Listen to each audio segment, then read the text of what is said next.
श्री शिवाय नमस्तुभयम। दोस्तों, जैसा कि आप सभी लोग जानते हैं कि 26 नवंबर 2025 यानी बुधवार को पड़ रही है मार्गशीर्ष महीने की शुक्ल षष्ठी तिथि। और दोस्तों, ये वह तिथि है जो मार्गशीर्ष महीने में पड़ने सबसे बड़ी तिथि है, क्योंकि यह मार्गशीर्ष महीने में पड़ने वाली है और इसका बहुत ही बड़ा और विशेष महत्व होता है।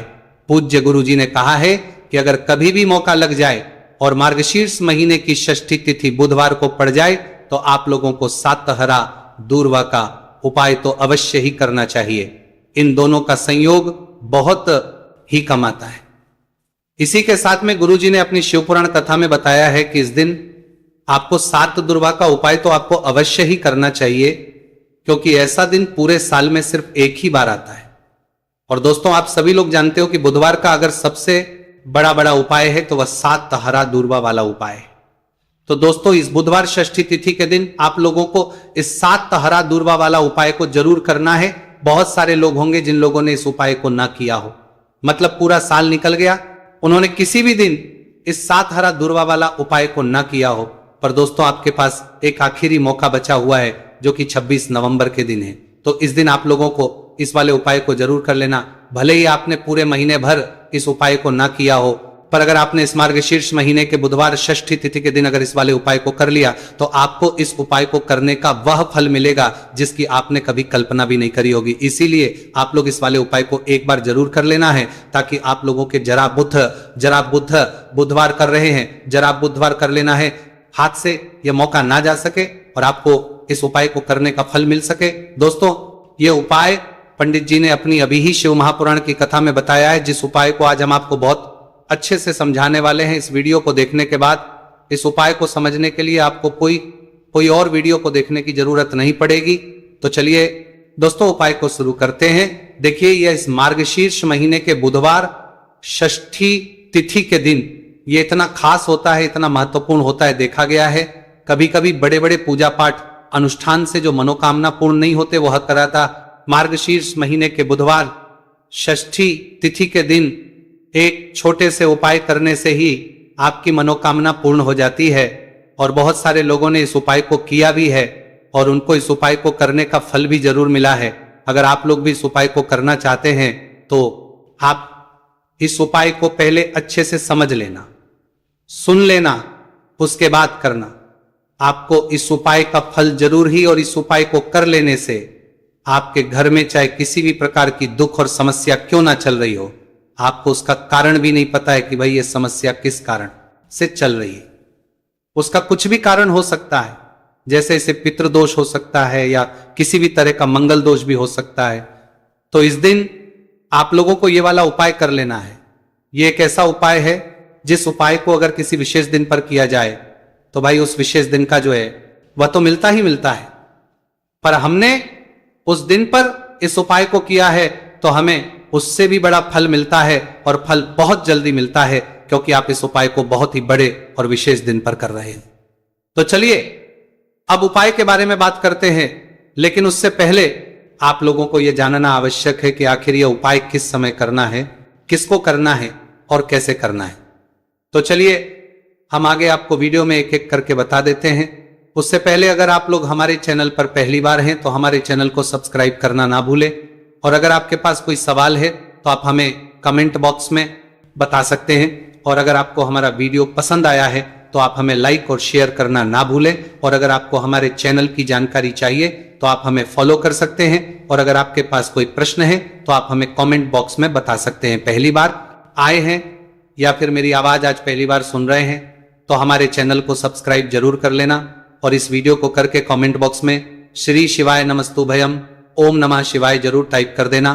तो दोस्तों, इस सात दुर्वा वाला उपाय को हमें इस बुधवार षष्ठी तिथि के दिन कैसे करना है, किसको करना है, किस समय करना है और कहां पर करना है, ये सारे सवालों के जवाब आपको इस वीडियो में मिल जाएंगे।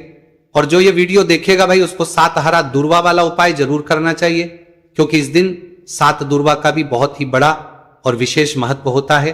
और जब बात आ जाए हरा दुर्वा की तो ये सोने पर सुहागा वाली बात हो जाती है, और ये एक बहुत ही बड़ा उपाय हो जाता है इस बुधवार षष्ठी तिथि का।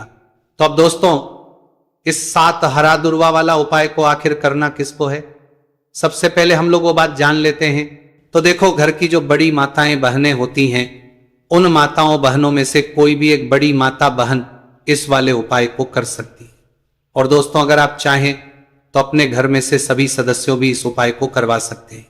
अगर किसी व्यक्ति की खुद की कोई मनोकामना है, खुद की कोई दुख और परेशानी है जो कि वह अपने लिए ही करना चाहता है, इस वाले उपाय को तो वह खुद अपने लिए भी कर सकता है। बाकी अगर कोई घर में से ऐसा है जो कि अपने पूरे घर परिवार की सुख और शांति के लिए यह वाला उपाय करना चाहता है, तो भाई वह भी करना सकता है, उसमें भी कोई दिक्कत वाली बात नहीं है।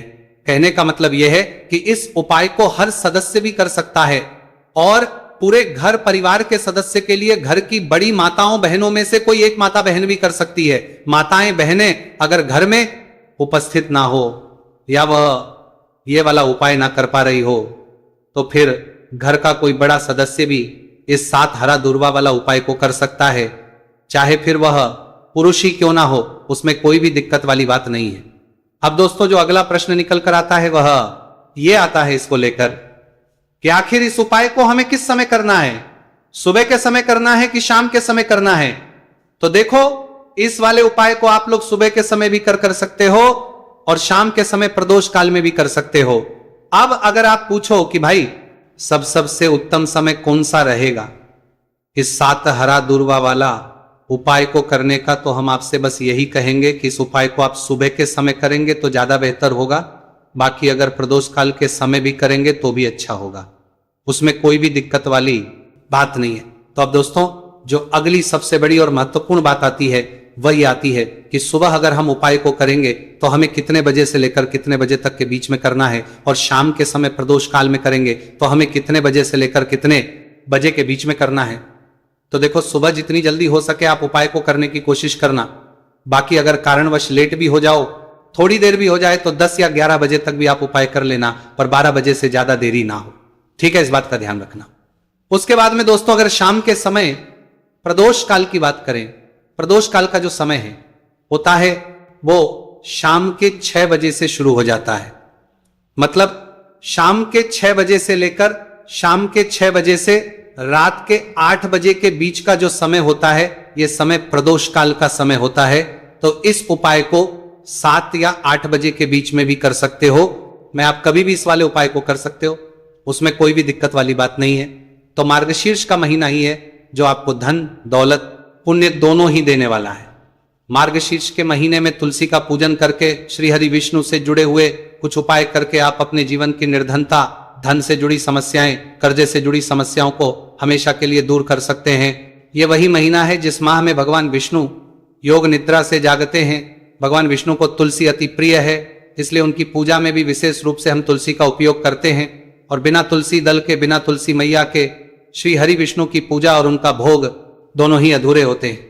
इसीलिए मार्गशीर्ष के महीने में ऐसा उपाय आपको बताने वाले हैं जिसे करने से श्री हरि विष्णु की असीम कृपा आपको मिलेगी और मां तुलसी से ऐसा आशीर्वाद मिलेगा, जीवन का हर दुख, हर कष्ट, गरीबी, निर्धनता, कर्जे से जुड़ी समस्याएं, सब कुछ ही आपके जीवन से दूर हो जाएगा और सुख, समृद्धि, धन, वैभव, ऐश्वर्य सब कुछ आपको अपने जीवन में आसानी से मिलने लगेगा। तो चलिए बात कर लेते हैं कि कौन सा उपाय है, तुलसी के पौधे में कौन सी चीज आपको रखनी है और इस उपाय को किस समय करना है। देखिए, सबसे पहले तो आपको बता दें कि अगर आपके घर में तुलसी का पौधा नहीं है तो मार्गशीर्ष के महीने में एक तुलसी का पौधा अपने घर में लाकर जरूर लगाए, क्योंकि मार्गशीर्ष के महीने में जो लोग अपने घर में तुलसी जी का पौधा लाकर लगाते हैं, मां तुलसी का पूजन करते हैं, कभी भी मां तुलसी उनके घर में निर्धनता नहीं रुकने देती है।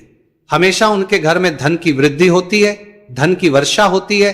तो जरूर से तुलसी का पौधा आप मार्गशीर्ष के महीने में अपने घर जरूर लेकर आए और अच्छे से आपको मां तुलसी का पूजन करना है, मां तुलसी के पौधे की देखभाल करनी है। और वह कौन चीज है जो आपको तुलसी के पौधे में मार्गशीर्ष के महीने 26 नवंबर बुधवार षष्ठी तिथि में रखना है, और कैसे ये चीज रखते ही रातों रात आपके जीवन में चमत्कार होगा और आपके भाग्य का भी आपको साथ मिलेगा।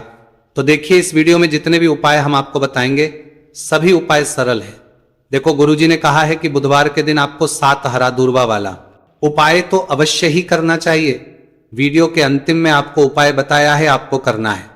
देखो, आगे बढ़ने से पहले वीडियो को एक लाइक जरूर करें। देखो, सबसे पहला उपाय, यदि आपके जीवन में कर्जा बहुत अधिक है, आपके जीवन में संकट बहुत अधिक रहते हैं, आपके ऊपर बहुत अधिक विपदा आ रही है, बार बार आपको अपने व्यापार में और अपने धन में हानि देखने को मिल रही है, यानी कि आपको प्रत्येक कार्य में हानि हो रही है, तो आपको यह उपाय करना चाहिए।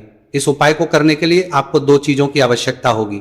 सबसे पहले है, आप जानते हो, जो कि भगवान गणेश जी को समर्पित होती है, तो आपको वह हरा दूर्वा की आवश्यकता होगी, साथ ही में एक लोटा जल की आवश्यकता होगी। और आप जब भी उपाय को करें, जिस दिन भी आपको करें, तो आपको प्रातः कल सुबह ही सुबह करना है। बात का विशेष रूप से आपको ध्यान रखना है, ठीक है। तो आपको एक हरा दूर्वा लेनी है। अगर आधा हरा दूर्वा भी मिल जाती है तो भी कोई दिक्कत नहीं है, बस आपको हरा दूर्वा है। अगर ज्यादा ना मिले तो उस स्थान पर एक हरा दूर्वा भी ले सकते हैं। हरा दूर्वा आपको आसानी से कहानी पर भी मिल जाएगी। बस याद रखिएगा, शुद्ध दूर्वा, और मतलब उसे शुद्ध करके ही उपयोग में लीजिएगा, है ना। तो आपको करना क्या है, एक हरा दूर्वा या एक से ज्यादा भी हरा दूर्वा आप लोग ले सकते हैं। तो एक हरा दूर्वा अपनी ले लीजिए। एक हरा दूर्वा के साथ में आप एक लोटा जल ले लीजिए, और इन दोनों ही चीजों को लेकर शिवाजी के मंदिर पहुंच जाइए। जी के मंदिर पहुंचकर सबसे पहले आप शिवाजी के पास में बैठ जाइए। शिवाजी के पास में बैठने के बाद जो शिवाजी की शिवलिंग होगी, शिवलिंग के ऊपर सबसे पहले आपको यह दुर्भाग्य को समर्पित करना है। दुर्भाग्य को कुछ इस प्रकार से समर्पित करना है कि जो दुर्भाग्य की दांडी का मुख होगा वह जलधारी की तरफ हो, जहां से जल नीचे करता है ना। और जो हरा दूर्वा का मिला हुआ भाग होगा वो अपने आप शिवाजी के पीछे की तरफ हो जाएगा, ठीक है। तो इस प्रकार से ये हरा दूर्वा का ये दूर्वा आपको भगवान शिवाजी का शिवलिंग के ऊपर समर्पित करनी है। और जो एक लोटा जल आप अपने साथ लेकर आए हैं, इसी दूर के ऊपर भगवान शिवजी के शिवलिंग के ऊपर एक धारा से आपको समर्पित कर देना है, ठीक है। अब यहां पर देखने बात यह है कि यह उपाय इस व्यक्ति को करना है जिस व्यक्ति की नौकरी नहीं लग रही हो, जो व्यक्ति परीक्षा में पास होना चाहता हो, तो इस व्यक्ति को अपने हाथों से इस उपाय करना है, तभी उपाय कम करेगा, ठीक है। उपाय को करने के बाद आपको 3 महीने उपाय